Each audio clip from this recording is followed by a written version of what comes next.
Hello, എല്ലാവർക്കും നമസ്കാരം. മൗനരാഗം സീരിയലിന്റെ നാളത്തെ ആ ഒരു സൂപ്പർ ഹിറ്റ് വിശേഷത്തിലേക്ക് എല്ലാ കൂട്ടുകാർക്കും സ്വാഗതം കേട്ടോ. അങ്ങനെ നമ്മുടെ ശാരി ഒരാശ്വാസത്തിൽ നിൽക്കുകയാണ്. മനു പറഞ്ഞതുപോലെ തന്നെ കാര്യങ്ങളൊക്കെ കൈകാര്യം ചെയ്തിരിക്കുവാണെന്നുള്ള വിശ്വാസത്തിൽ. അപ്പം ശാരി പോയതും മനു ആണെങ്കിൽ ആലോചിക്കുക, ഈശ്വര എങ്ങനെയെങ്കിലും അവരാരെങ്കിലും ഒരാൾ രക്ഷപ്പെടുത്തിയിരുന്നെങ്കിൽ എന്നാൽ മാത്രമേ തനിക്ക് ഈ ശാരിയെ പിഴിഞ്ഞ് ജീവിക്കാൻ പറ്റുള്ളൂ. ആ രീതിയിലൊക്കെ അവൻ അങ്ങനെ ആലോചിക്കുക. അങ്ങനെ ഇവിടെ ഈ കാര്യങ്ങളൊക്കെ നടക്കുമ്പോഴാണെങ്കിലോ നമ്മുടെ ശാരിക്കാണെങ്കിൽ കിടന്നിട്ട് ഉറക്കം പോലും വരുന്നില്ല. ഭഗവാനെ, അവളുടെ ബോഡി ആരെങ്കിലും കണ്ടെത്തി കഴിഞ്ഞാൽ താനും കുടുങ്ങും, തൻ്റെ മകളുടെ ഭർത്താവും കുടുങ്ങും. അവൾക്ക് നല്ലൊരു ജീവിതമൊക്കെ കിട്ടിയതാണ്. ഇതുപോലെ തങ്കപ്പെട്ടൊരു സ്വഭാവമുള്ളൊരു ചെറുക്കനെ കിട്ടിയത് തന്നെ കാർന്നവന്മാർ ചെയ്ത ഒരു പുണ്യം തന്നെയാണെന്നൊക്കെ പറഞ്ഞ് നമ്മുടെ ശാരി ഇങ്ങനെ ആലോചിച്ച് കിടക്കുക. ബകാസുരനാണെങ്കിലോ ശാരിയുടെ മട്ടും ഭാവമൊക്കെ കണ്ടിട്ട് എന്തൊക്കെയോ ഒരു പന്തികേടും തോന്നുന്നുണ്ട്. അങ്ങനെ ഇവിടെ ഈ കാര്യങ്ങളൊക്കെ നടക്കുമ്പോൾ നമ്മളെ കാണിക്കുന്നത് ആശുപത്രിയിലാണ്. അപ്പം താരയുടെ വിവരങ്ങളൊക്കെ അന്വേഷിച്ചുകൊണ്ട് സേനൻ ആശുപത്രിയിൽ എത്തിയല്ലോ. സേനൻ വിവരങ്ങളൊക്കെ നമ്മുടെ കിരണിനോട് ചോദിച്ച് മനസ്സിലാക്കുക. അച്ഛാ, ഞങ്ങൾ കണ്ട സമയത്ത് താരാൻ്റിക്ക് ബോധമൊന്നും ഉണ്ടായിരുന്നില്ല. പിന്നെ ഒരു വിധമാണ് ഞാനും ഹരിയേട്ടനും കൂടി വണ്ടിയിൽ കയറ്റി ആശുപത്രിയിൽ എത്തിച്ചത്. പിന്നെ ഒരാശ്വാസമുണ്ട്, തക്ക സമയത്ത് ഇവിടെ എത്തിക്കാൻ സാധിച്ചത് കൊണ്ട് താരാൻ്റിയുടെ ജീവന് ഭീഷണിയൊന്നുമില്ല. പക്ഷെ ഇത്രയും സമയവും ഞങ്ങൾ ഇവിടെ നിന്നത് മുൾമുനയിലായിരുന്നു എന്നൊക്കെ പറഞ്ഞു. അപ്പൊ സേനൻ പറയുന്നുണ്ട്, എനിക്ക് നല്ല സംശയമുണ്ട് കിരണെ, ഇത് ശാരിയും മകളും കൂടി ഒപ്പിച്ചു വെച്ച ചതി തന്നെയാണ്. ബകാസുരനും ഇതിൽ എന്തെങ്കിലും പങ്കുണ്ടാകാൻ സാധ്യതയുണ്ടെന്നൊക്കെ പറഞ്ഞു. അപ്പം ബകാസുരൻ അറിഞ്ഞിട്ടുണ്ടോ ഇല്ലയോ എന്നുള്ളത് സംശയമാണ്. പക്ഷേ താരാൻ്റി മരിച്ചു കഴിഞ്ഞാൽ ഏറ്റവും അധികം പ്രയോജനം കിട്ടുന്നത് ശാരി ആൻറ്റിക്ക് തന്നെയാണ്. അതുകൊണ്ട് എൻ്റെ പുന്നാര ആൻറ്റി ശാരി അവരായിരിക്കും ഇതിനൊക്കെ പിന്നിൽ കളിച്ചിരിക്കുന്നത്. എന്തായാലും താര ആൻറ്റിക്ക് വാഹനാപകടം ഉണ്ടായതല്ല, ആൻറ്റിയുടെ തലയുടെ ബാക്കിൽ എന്തോ ഒരു കൂർത്ത സാധനം വന്ന് തറച്ചിട്ടുണ്ട്. അതിൻ്റെതായിരുന്നു ആ ഒരു ബ്ലീഡിംഗ് ഒക്കെ ഉണ്ടായതെന്നും കിരൺ പറഞ്ഞു. ഇതൊക്കെ കേൾക്കുമ്പോഴും എല്ലാ കാര്യങ്ങളും കൂട്ടി ആലോചിച്ച് നോക്കുമ്പോഴും നമ്മുടെ സേനനും കൂട്ടർക്കും ഒക്കെ ഏകദേശം ഒരു ഐഡിയ ഒക്കെ കിട്ടി. അങ്ങനെ അവർ കളിച്ചിട്ടുണ്ടെങ്കിൽ ശാരിയുടെ പുക കണ്ടിട്ട് ഇനി താൻ പിന്നോട്ടുള്ളൂ എന്ന് പറഞ്ഞു. ഇത്രയും കാലവും പാവപ്പെട്ട ഒരു മിണ്ടാപ്രാണിയെ അവരെ ചതിച്ച് അവരുടെ ജീവിതവും കുളം തോണ്ടിയിട്ട് അവർ പ്രസവിച്ച മകളെയും സ്വന്തമാക്കിയിട്ട് എന്നിട്ടിപ്പം ഞെളിഞ്ഞ് നടക്കുകയാണ്. അതും പോരാഞ്ഞിട്ടോ ആ പാവത്തിനെ കൊല്ലാനുള്ള ഒരു മനസ്സ് വരെ കാണിച്ചില്ലേ. ഇങ്ങനെയുള്ള കൂട്ടരെയൊന്നും വെറുതെ വിടരുത് കിരണെന്ന് സേനം പറയുമ്പോൾ കിരണും അത് തന്നെ ആലോചിക്കുക. താര ആൻറ്റിക്ക് അങ്ങനെ ഒരു അപകടം പറ്റിയിട്ടുണ്ടെങ്കിൽ അതിന് പിന്നിൽ ശാരി തന്നെ ആയിരിക്കും. അവരെ ഒന്ന് കണ്ടിട്ട് തന്നെ കാര്യം എന്നുള്ള രീതിയിൽ ഇവനും ആലോചിച്ചു. പിന്നീട് ഹരിയേട്ടനെയും കൂട്ടിയിട്ട് നമ്മുടെ കിരൺ അവിടുന്ന് പോവുകയാണ്. അങ്ങനെ പിറ്റേ ദിവസം ആകുന്ന സമയത്താണെങ്കിലോ ശാരിക്കാണെങ്കിൽ ഇരുന്നിട്ട് ഇരിക്കപ്പുറത്തില്ല. എന്ത് ചെയ്യും?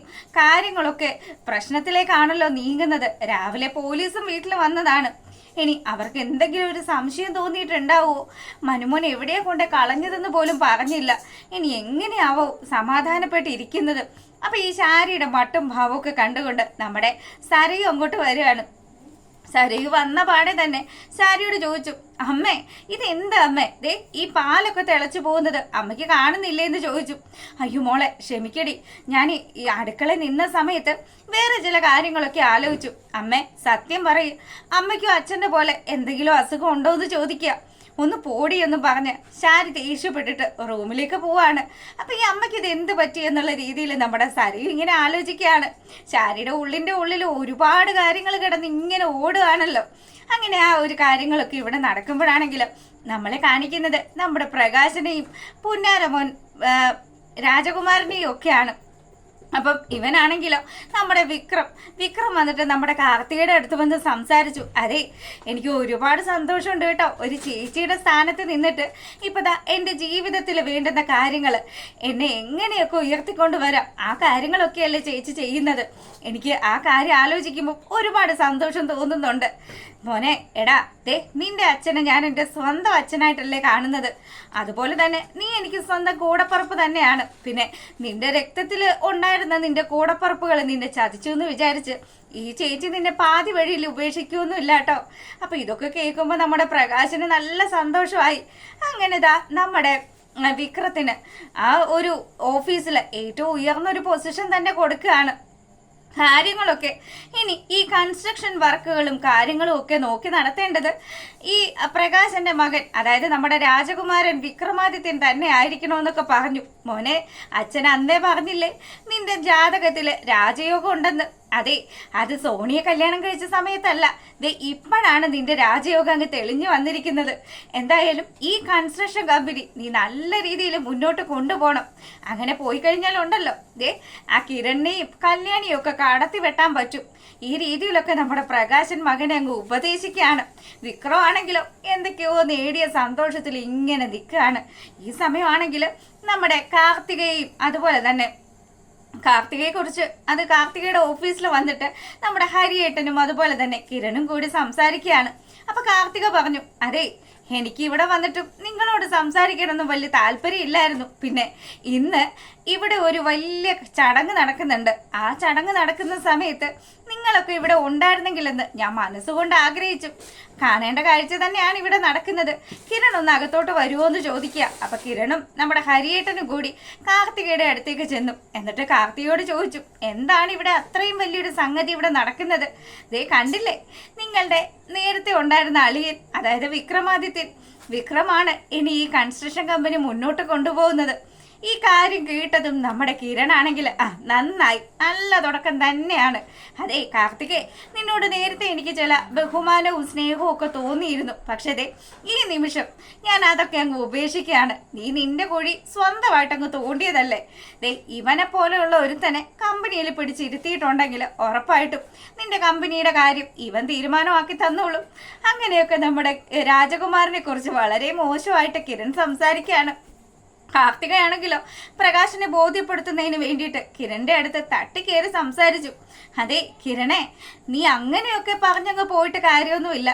മുന്നേ ഒക്കെ ഇവരുടെ കാര്യത്തിൽ ഇടപെടാനായിട്ട് ആരും തന്നെ ഉണ്ടായിരുന്നില്ല. പക്ഷേ ഇനി മുതൽ ഈ കാർത്തിക ഉണ്ടാകും. പ്രകാശനും മകനും ഒക്കെ തണലായിട്ട് ഈ പ്രകാശനെ ഞാൻ എൻ്റെ സ്വന്തം അച്ഛനായിട്ടാണ് കാണുന്നത് എന്നൊക്കെ പറഞ്ഞ് ഇവള് വലിയ ഡയലോഗൊക്കെ അടിക്കുമ്പോൾ അപ്പോൾ എന്തായാലും നീ തന്നെ നിന്റെ നാശത്തിലേക്കുള്ള വഴി തിരഞ്ഞെടുത്ത സ്ഥിതിക്ക് നിന്നോട് സംസാരിക്കാൻ ഞങ്ങൾക്ക് താല്പര്യമില്ല. പിന്നെ കമ്പനി കാര്യങ്ങളൊക്കെയാണ് ഓക്കെയാണ്, പക്ഷേ അതിൻ്റെ ഇടയിൽ ഞങ്ങളുടെ കമ്പനിക്ക് പാര വെക്കുന്ന രീതിയിൽ എന്തെങ്കിലും ചില ഉടായ്പ പരിപാടികൾ ഈ തന്തയും മോനും കൂടി എടുത്തു കഴിഞ്ഞാൽ ഈ വിക്രത്തിനെ എങ്ങനെ തീർക്കണമെന്നുള്ള കാര്യം ഈ കിരണിന് അറിയാമെന്ന് പറഞ്ഞ് കിരൺ അങ്ങോട്ട് നല്ല രീതിയിൽ അങ്ങ് വെല്ലുവിളി നടത്തുകയാണ്.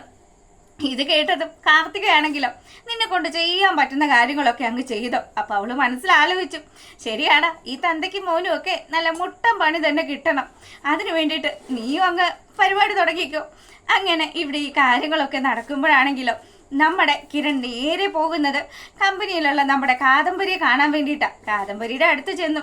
അതെ ചേച്ചി അറിഞ്ഞായിരുന്നോ എന്തൊക്കെയാ താരാൻറ്റിക്ക് പറ്റിയതെന്നുള്ള കാര്യം? എടാ ഞാൻ അറിഞ്ഞു. പിന്നെ എന്താ ചെയ്യേണ്ടത്? രതീഷേട്ടൻ വിളിച്ച് എന്നോട് എല്ലാ കാര്യങ്ങളും പറഞ്ഞു. ഇപ്പതാ നമ്മുടെ കമ്പനിയെ തകർക്കാൻ വേണ്ടിയിട്ട് കാർത്തിയോടൊപ്പം ചേർന്നിട്ട് വിക്രം ചില കളികൾ കളിക്കുന്നതും ഞാൻ അറിഞ്ഞു. എന്ത് ചെയ്യാനാ, അവൻ എത്ര കിട്ടിയാലും നന്നാവാത്തൊരു സ്വഭാവക്കാരനാണ്. അവന് കൂട്ടു നിൽക്കുന്നത് നമ്മുടെ അച്ഛനാണല്ലോ എന്നുള്ള കാര്യം ആലോചിക്കുമ്പോഴാണ് എനിക്ക് വിഷമമെന്ന് പറഞ്ഞു. അതെ, നിങ്ങളൊക്കെ അച്ഛനെ അച്ഛനായിട്ട് വിചാരിച്ച് ഇങ്ങനെ സ്നേഹിച്ച് പോയിക്കോ. എൻ്റെ കല്യാണിക്കും ഉണ്ടായിരുന്നു അങ്ങനെ ചെറിയൊരു സ്വഭാവം. പ്രകാശൻ എപ്പോഴേലും ഒന്ന് ചിരിച്ചു കാണിച്ചാൽ എൻ്റെ കല്യാണി വിചാരിക്കും അച്ഛനിപ്പോൾ തന്നോട് സ്നേഹം തോന്നി തുടങ്ങിയെന്ന്. പക്ഷേ അയാൾ എന്തേലും കാര്യങ്ങൾ കാണാൻ വേണ്ടിയിട്ടുള്ള കള്ള അടവ് മാത്രമാണ് അതെന്ന് അവൾ മനസ്സിലാക്കി തുടങ്ങിയ സമയത്ത് അവൾ നല്ലതുപോലെ അങ്ങ് മാറി ചിന്തിച്ചു. ഇപ്പം അവൾ ഒരുപാട് സന്തോഷിക്കുന്നുണ്ട് ചേച്ചി. അവള് വിദേശത്ത് എൻജോയ് ചെയ്തുകൊണ്ടിരിക്കുകയാണ്. എന്നെ വിളിച്ചു. അവിടെ ഇന്നാണ് ആ ഒരു പ്രൈസ് വിതരണവും കാര്യങ്ങളും ഒക്കെ നടക്കുന്നത്. അപ്പം അതിലൊക്കെ ഞാൻ പങ്കെടുക്കാത്തതിൻ്റെ ഒരു സങ്കടം അവൾക്കുണ്ട് എന്നൊക്കെ നമ്മുടെ കിരൺ കാദംബരിയുടെ അടുത്ത് പറയുക. അപ്പം കാദംബരി ആണെങ്കിലോ, അല്ല കിരണേ, ഇപ്പം താരാൻറ്റിയുടെ നിലയൊക്കെ എങ്ങനെയാണ്? താരാൻറ്റി രക്ഷപ്പെടാനുള്ള സാധ്യതയുണ്ടോ എന്ന് ചോദിക്കുമ്പം താരാൻറ്റിക്ക് വേറെ പ്രശ്നങ്ങളൊന്നുമില്ല. തലയുടെ ബാക്കിൽ ഒരു ചെറിയ മുറിവുണ്ട് എന്നല്ലാതെ വേറെ ഒരു കുഴപ്പവും ഇല്ല എന്നൊക്കെ പറഞ്ഞു. എന്തായാലും ആശ്വസിക്കാനുള്ള വകയായി. ഇല്ല ചേച്ചി, എനിക്ക് ആശ്വസിക്കാനായിട്ടുള്ള വകയായിട്ടില്ല. നമ്മുടെ കമ്പനിക്കെതിരെ കളിക്കുന്ന കാർത്തികയൊക്കെ ഒന്ന് പൂട്ടണം, ഇല്ലാതെ എനിക്കിനി ആശ്വസിക്കാൻ പറ്റത്തില്ല എന്നും പറഞ്ഞ് കിരൺ നമ്മുടെ കാദംബരിയുടെ അടുത്ത് സംസാരിച്ചു കൊണ്ട് നിൽക്കുന്നത് കാണിച്ചുകൊണ്ടാണ് ആ ഒരു വിശേഷം അവസാനിക്കുന്നത്. അപ്പോൾ അതാ നിങ്ങൾക്ക് ഇഷ്ടപ്പെട്ടിട്ടുണ്ടെങ്കിൽ ഇപ്പം തന്നെ ഒന്ന് ലൈക്ക് ചെയ്തേക്കുക, കമൻറ്റ് ചെയ്യുക. അതുപോലെ തന്നെ സബ്സ്ക്രൈബ് ചെയ്യാത്തവരൊക്കെ ഒന്ന് സബ്സ്ക്രൈബ് ചെയ്തുകൊണ്ട് സപ്പോർട്ട് ചെയ്തേക്കണം കേട്ടോ. എല്ലാവർക്കും നല്ലൊരു രാത്രിയൊക്കെ ആശംസിച്ചുകൊണ്ട് വീഡിയോ വൈൻഡപ്പ് ചെയ്യാണ്. അപ്പോൾ ഓക്കെ, ഗുഡ് നൈറ്റ്.